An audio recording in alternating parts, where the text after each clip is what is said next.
Retaliation is a prescription from God to calm the breath of those whose children have been slain. So if the federal government will not intercede in our affairs, then we must rise up and kill those who kill us. Stop them and kill them and let them feel the pain of death that we are feeling. The critics are saying, you were saying police, you were saying whites in America. Yes. White folks jumped all over that and said Farrakahn is calling for 10,000 fearless black men to go out and kill white people. Now, I'm passionate, but I'm not stupid. To call for 10,000 black men to go out and kill white people, what would that bring on us? Can we stand that kind of heat? Where are the weapons? Who has the weapons? This is a well-armed country. 315 million guns among the American people. How many black people are allowed to have guns legally? And most of the guns in the inner city are illegal. No, I'm not calling for that. So they rush to say, I'm going to kill white people. But here's what I really meant.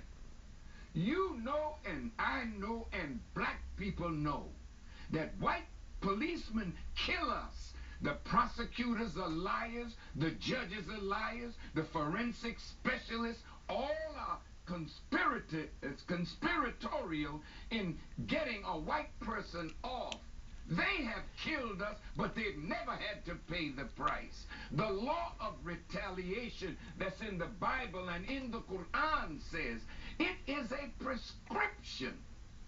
You don't go to the hospital or to the doctor with a malady and he doesn't give you a prescription.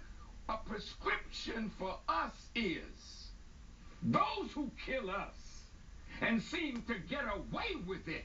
We cannot allow it to continue. We must rise up and kill those who kill us outside of the law of justice. And when they feel death like we feel death, when they feel pain at the burying of their dead like we feel it, then maybe we can sit down to a table and act like civilized people. That's why I said if the federal government, that's the monster. The federal government has never interceded to see that black men and women tried and killed get justice. So when we come to Washington, we're not coming to play with the government.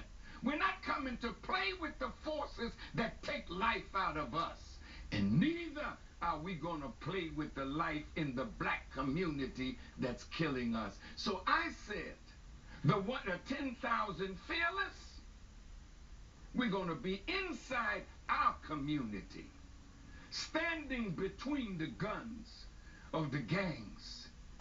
We're asking for 10,000, but you got to accept to be trained by the Nation of Islam and the fruit of Islam, so that we can teach you how to be with your people. We are not killers of our people. No Nation of Islam member carries a weapon. We don't believe in the carnal weapons of this world. However, we have to be trained to go into our community with the love that we have for our own people and stand in the gap. But I tell you, Brother Roland, when we go in our community to stand in the gap, you'll find there are rogue policemen that suck the life out of our community. And the police department, you know this. And if you don't know it, you will know it. Because all the rogue cops want to be in the black community. Darren Wilson didn't want to be in the white community policing white people. He wanted to be in the black community where the action is. Police know where the drugs are. They go in and raid. There may be $200,000 on the table. They take 160 or 170 and put 30,000 back in the police thing, and then they divide the money up. They kill our people too, so and they put our young people out there to sell drugs as well. So when you say 10,000, you're talking about 10,000 protecting black neighborhoods, and when you say hunt them down, that is those who do harm to our community, they get turned in. What does it actually mean? Because I'm harkening back to the Deacons of Defense in the Civil Rights Movement who protected black neighborhoods from the Klan. We have to protect our community.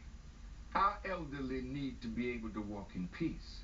Our children need to be able to grow up and not be buried at a young age. Who's going to do that? The police are not stopping the violence in our community. Our leaders are not stopping the violence. We have to come together like men and women and love our people enough to go in and stand in between these guns and set up conflict resolution centers where we can bring the beefs into a place, end the beef, and make brotherhood live. Blessed are the peacemakers. They shall be called the children of God, and we are that, and we intend to do that in our community. We come back and not kill white people. We come back and want to talk Black Lives Matter.